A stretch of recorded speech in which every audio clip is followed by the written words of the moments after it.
Ta-da! Hi guys. Hello, and welcome to this Sunday's episode Thing. whatever you want to call it. Yeah, we're here. We're glad to be here. What is this week? 7, 8, 9, or 10? I can't remember. What is it? 8 I want to go for. You're going to go for 8. It's something. That's cool. Yeah. How's your week been, Chloe? Has it been a good one? It has. I had my birthday, which was good. So birthday lockdown, but it was still good. Lots of food and cake and wonderful sunshine. So yeah. That sounds wonderful. I was going to ask you what the best present is, but what presents did you get? Give us one. Don't give us the best one, and don't tell us who gave it, because I don't want to upset people. I got, there's so many things to choose from. I got a massive treat hamper with like loads of things in it, which was pretty cool. Like and a chocolate. rake. I got a rake. A rake. Wow. You can guess who gave me a rake. Santa? No, Rob. Yes. Was that secretly for him? Oh. You'd wonder. Genius. I like your style, Rob. Like your style. Cool. Well.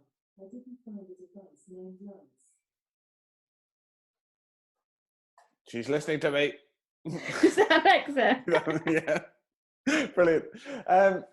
So we really thank you for all your baked / food creations. Creations is a good word. Some were very kind, some not so much. But we really enjoyed seeing them, so thank you. Are we going to show them now?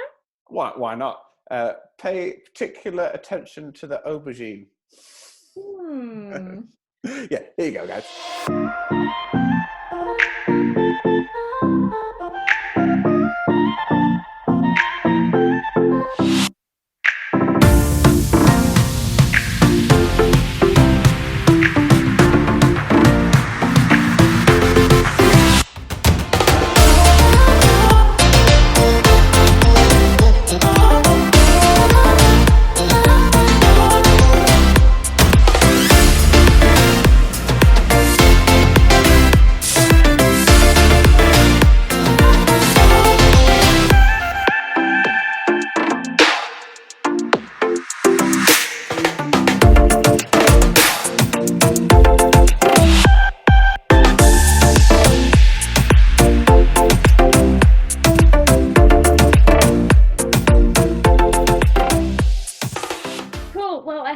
Enjoyed watching those creations and what you've made, and hope you managed to work out which one was meant to be me and which one was meant to be Matt.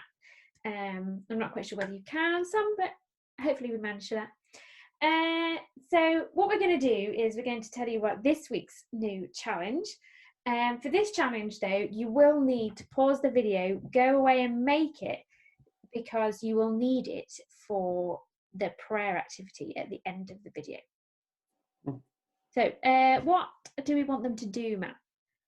Okay, so this week we would like you to build the ugliest freestanding statue that you can. Okay, so ideally, if you've got like an outside space, we'd love you to build it out of sticks and stones and foliage and whatever else. But obviously, if you don't have an outside space, or you don't have any access to sticks and stones or whatever, use some stuff in the house. Please make sure it's not fragile or expensive. But your challenge is to build the ugliest freestanding statue that you can. We'd love to see some photos of it as well. But like Chloe said, we will need you to go and do that, because you will need it for the prayer activity later on. So you should pause the video now and go do that.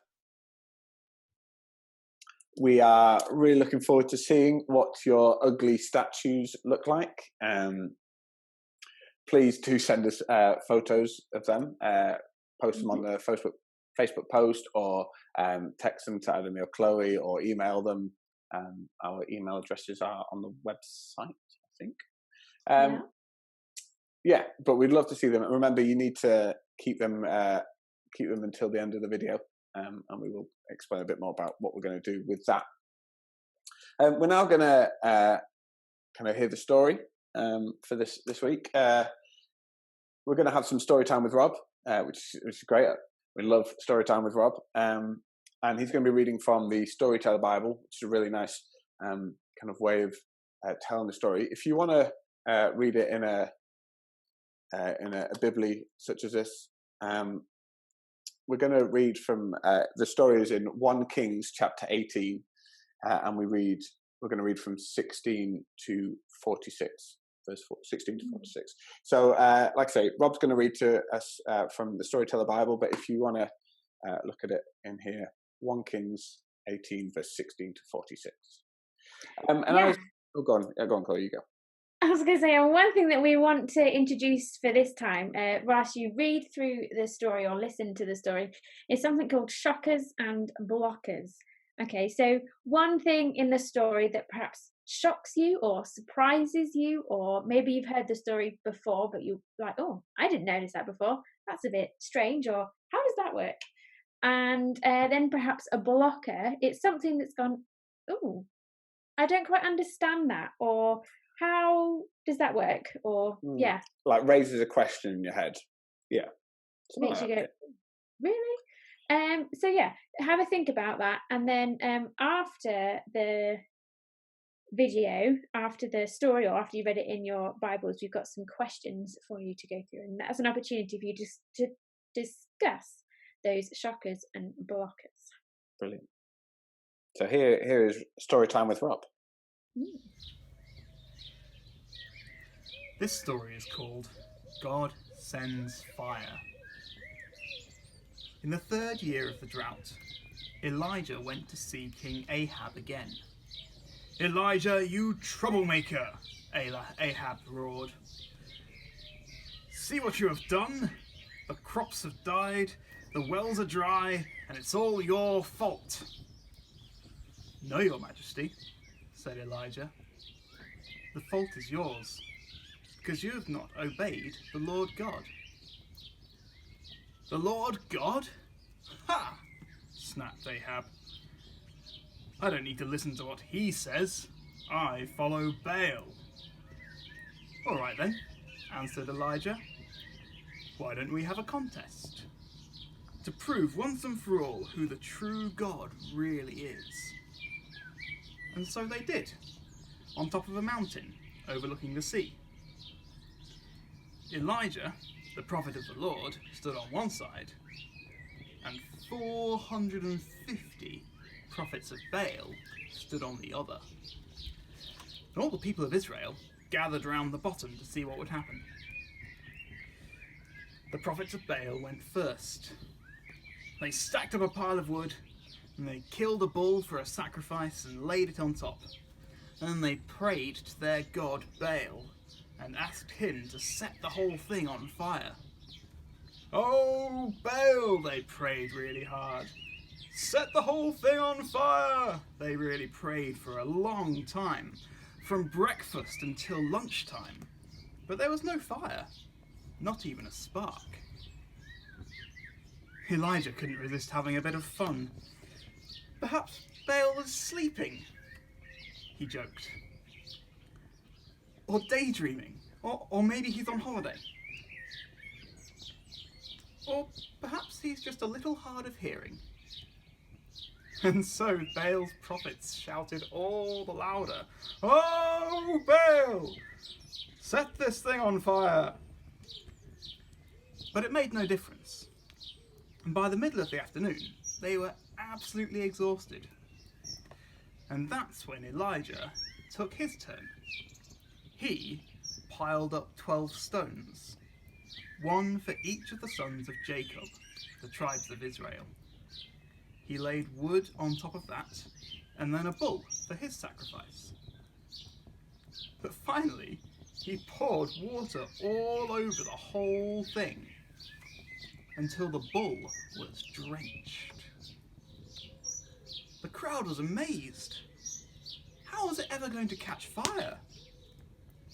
But Elijah knew just what he was doing. "Lord," he prayed, You are the real God, not some statue made from sticks and stones. Please show that to your people now, so that they will follow you again."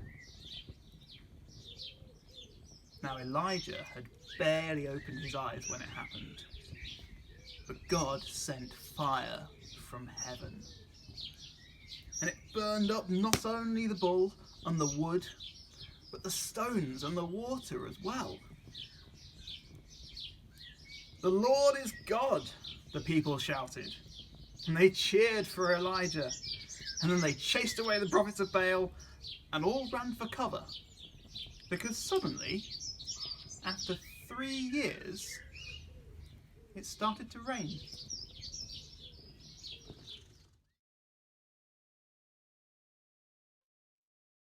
So I hope you enjoyed either reading or listening to that story, and thinking perhaps about some things that might have shocked you about that story, or maybe some blockers to that story.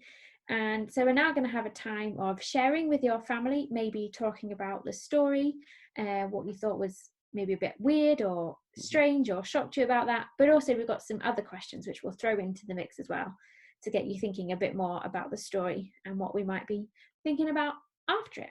So pause the video, or the questions will come up on the screen and you can have a chat.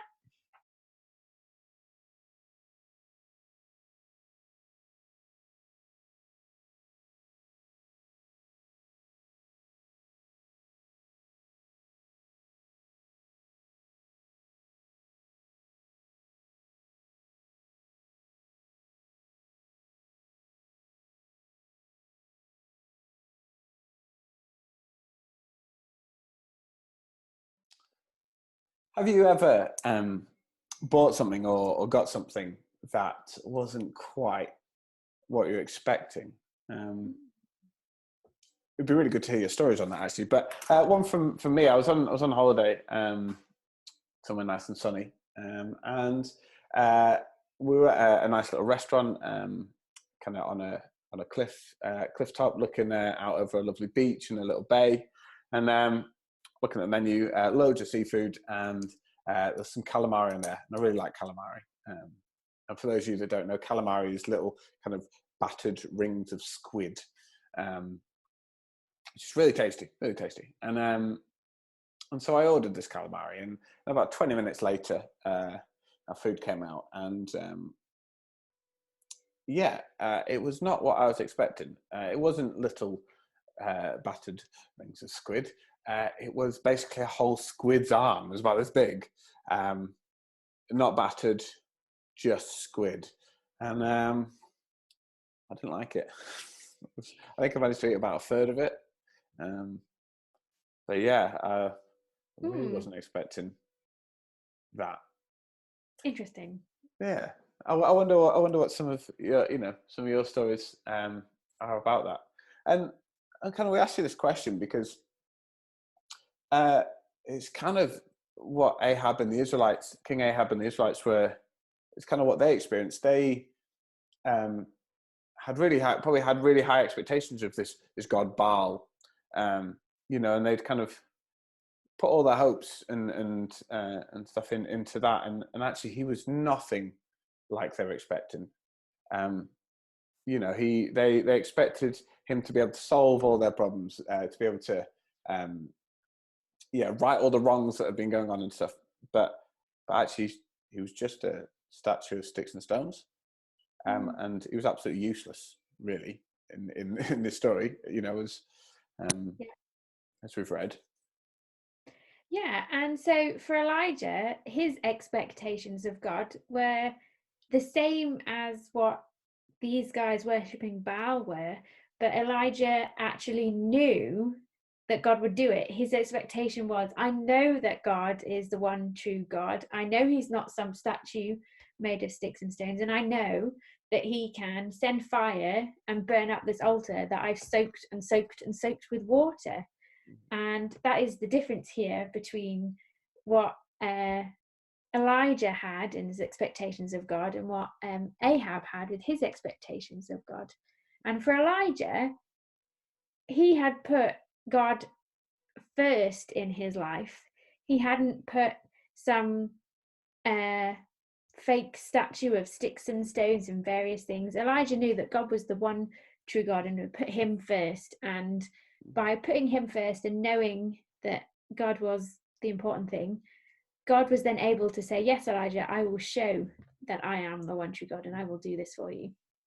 Yeah, and so for us, I wonder if there are any, when I say the word, any Baals in our lives, anything that we put in front of God. The Israelites have got such a long story of God working, like God looking after them and God providing for them, and they kept forgetting it. But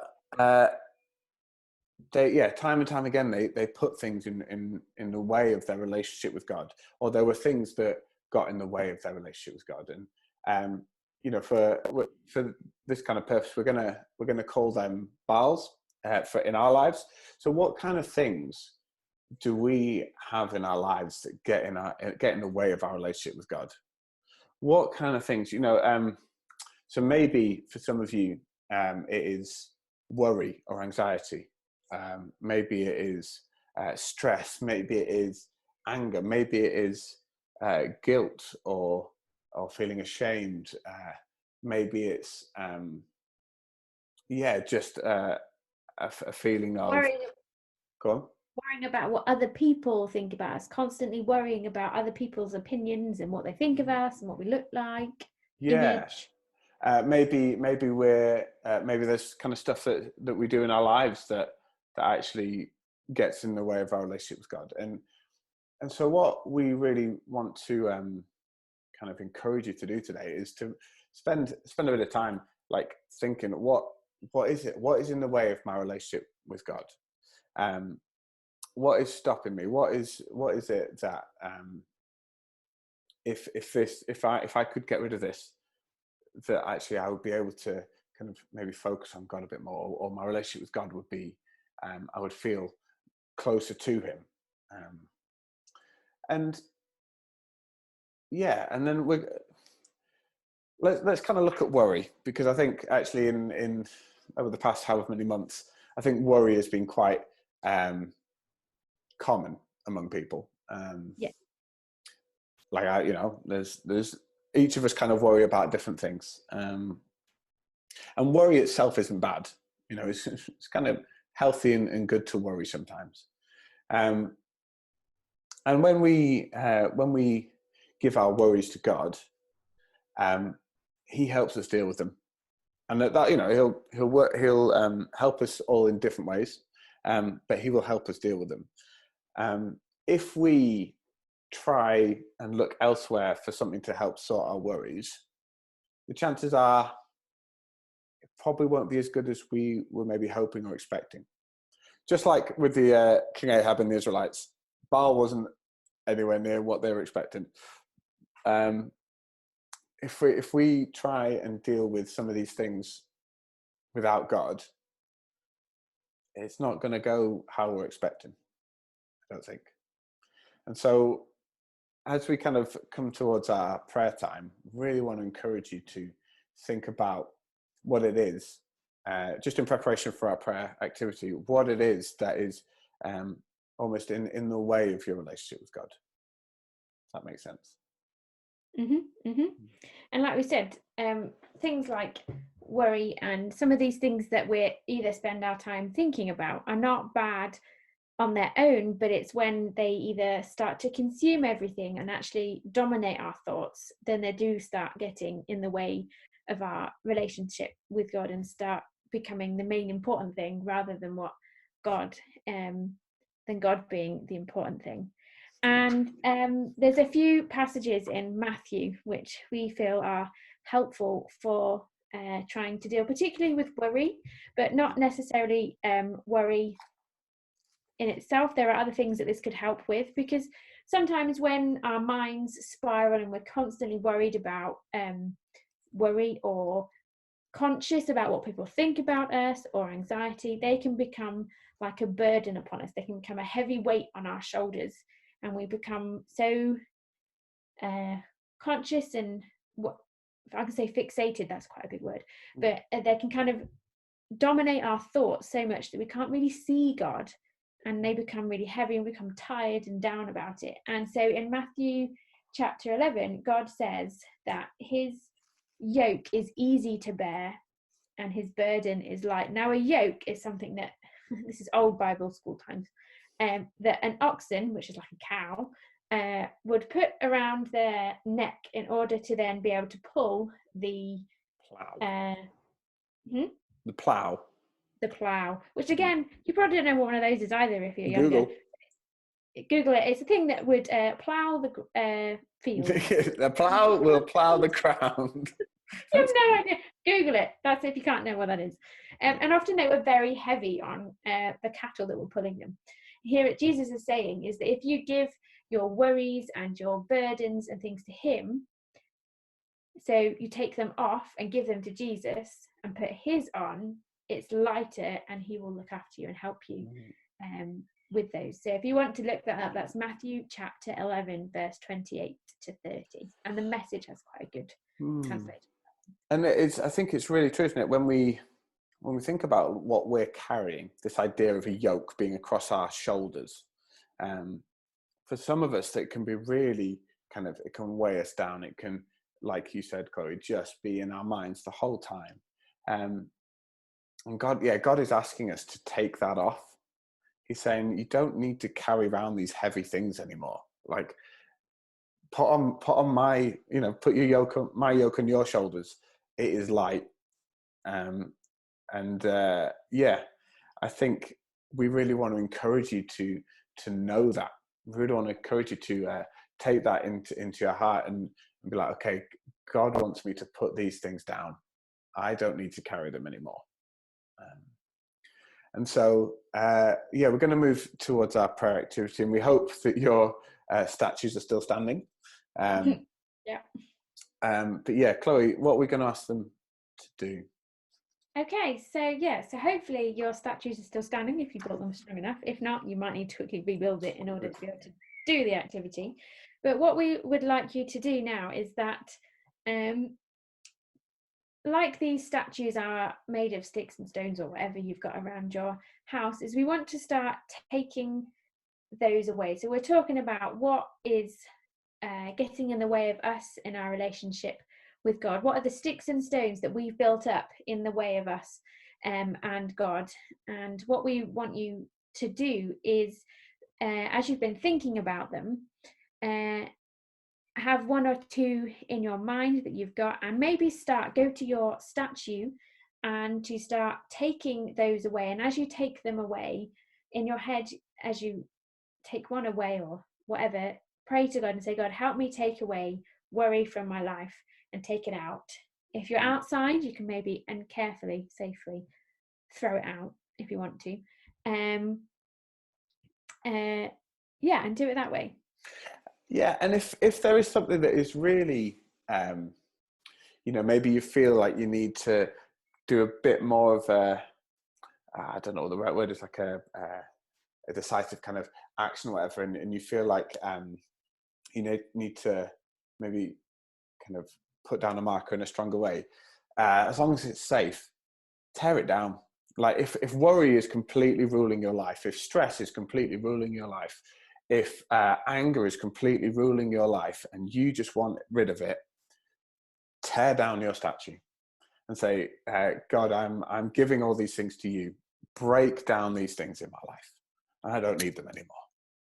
I want to have your yoke on my shoulders. Yeah. So this is something that you can do together as a family. But if you want to keep it just personally, you can take a stone off. Sorry. Take a stone off, pray yourself and chuck it away. If you want to talk about it as a family, if you think it would be helpful, then do it together as a family and pray about it together as a family. Yeah, that'd be really good. And like we said last week, we would love to hear how you guys are getting on. Kind of hearing from God. That was kind of part of our thing last week about listening to God. And if you want to talk to either me or Chloe about anything that you feel maybe God is kind of doing in your lives, we would love to talk to you guys, and that's what we're here for. But yeah, we really hope that you know God's love through this. And we really hope that as you're doing this, you get a real sense of kind of putting these things down that can weigh really heavily on our shoulders. Yeah, and we hope that you have a real sense of freedom from them, whatever age you are, whether you're 3, 13, 30, or 300, like my dad, right? I said that last week and he got a little bit annoyed at me. So there you go, Dad. Cool. Yeah, that's. So I think we're gonna, and we're gonna put some links to some songs that we are suggesting for today, just down in the description. So maybe as you're taking stones away, or kind of dealing with your ugly statue, maybe it might be good to have them on in the background. Obviously, other songs are available, but these are some that we are suggesting. Cool. I hope you have a good week, and we'll see you next week. Yeah, for Elijah part 4. Yeah, this is part 3. So yeah, part 4 next week. All right. Yeah. So see you later.